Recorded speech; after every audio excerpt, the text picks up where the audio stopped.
Good noon, and thank you for joining us back on the brown shag carpet, in the brown chairs, mine being significantly older than the people next to me. I was shirts before this episode. Were you? Yeah. I was too, but I don't live here. I was told I didn't have a choice to get over it. Because it really bothers me, because I notice that kind of stuff. I don't think and anybody I else kind of did sort of until... match the chair, and it stresses me out too. I don't think anybody else noticed until we said something about it. I bet you there are people... Here, I'm going to pull that whole YouTube thing. Comment below if you noticed we were still in the same clothes. Perfect, because we need to get more conversation going in our comment section.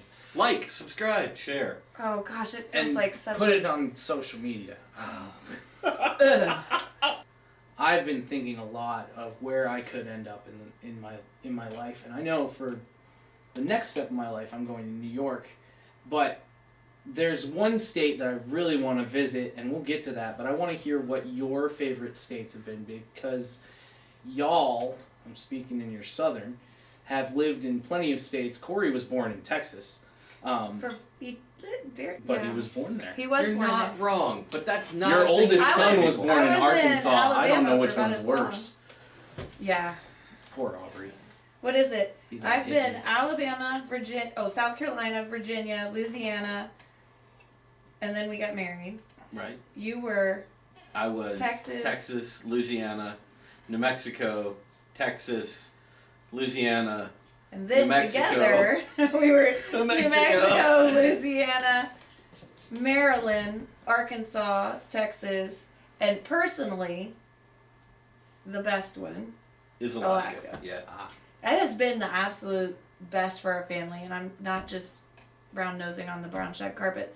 It's actually it was a point in our lives where we needed a reset for our family. The girls had just moved in and the adoption finalized, and man, moving here and the lifestyle here and all of that has just been it's been the best place for us. Yeah. Fantastic. I won't tell you that some roasted green chilies and Oh gosh. high mountain desert New I'd Mexico love to- doesn't sound pretty good. Yeah, but Alaska's get to the best. visit Santa Fe again. That'd Meat be pretty cheese sweet. curds, where I'm from.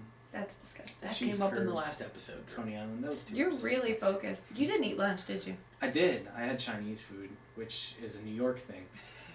Funny enough, New York Anyway. and California. But Another so state. my grandmother always used to tell me that she lived in a state that a lot of people visit, but not a lot of people stay in, and that's the state of confusion.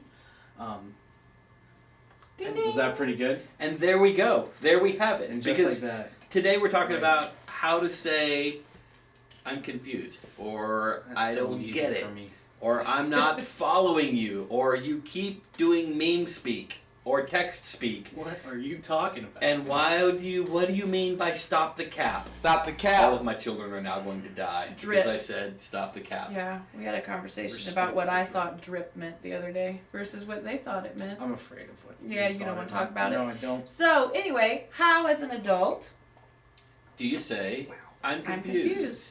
And I took a big sip of this. We're just going to throw one of our children under the bus who Somebody's made coffee for confused about them. making coffee. yeah. And Don't tell coffee. them it was Heather, because she'll feel bad about that. So yeah, it's bad coffee I just today. stick with tea and we're good. But and like I'm multi confused as episodes to how bad I'm coffee gonna react because we're to doing this. back to back. But yeah, so as an adult, how do you look at your kids and say, yeah, I'm confused by that?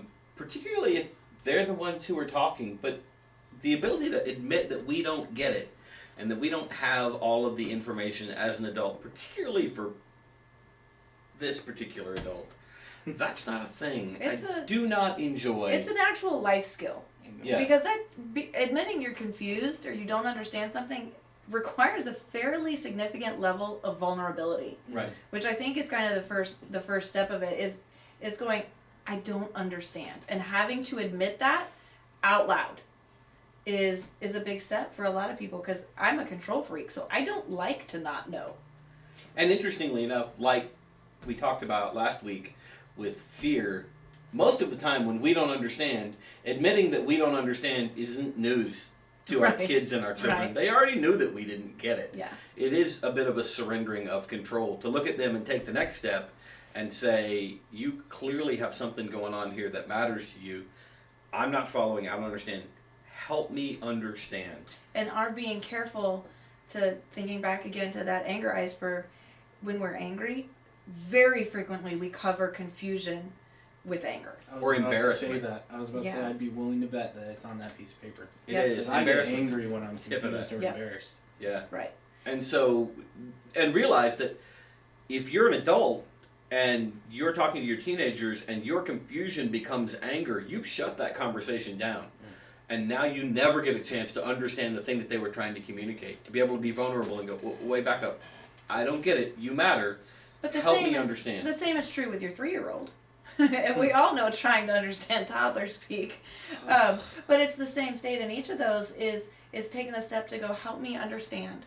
Slow down. And I'm really bad with a couple of our children looking at them and go, no, I need you to actually use your words instead of just standing there staring at me.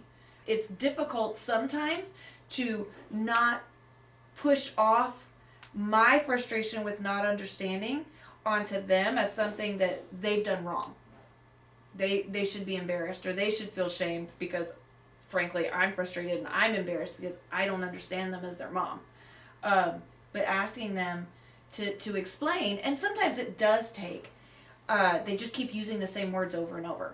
And that's another time you might use something like the emotion cards or breaking down the scenario till you can get to the heart of what the actual issue is. And that actually brings us to the skill that we would love to leave you with today. And it seems really simple, but it would be difficult to overestimate its importance. And that is another skill that comes out of the Gottman Institute. And that is the idea of reflective listening.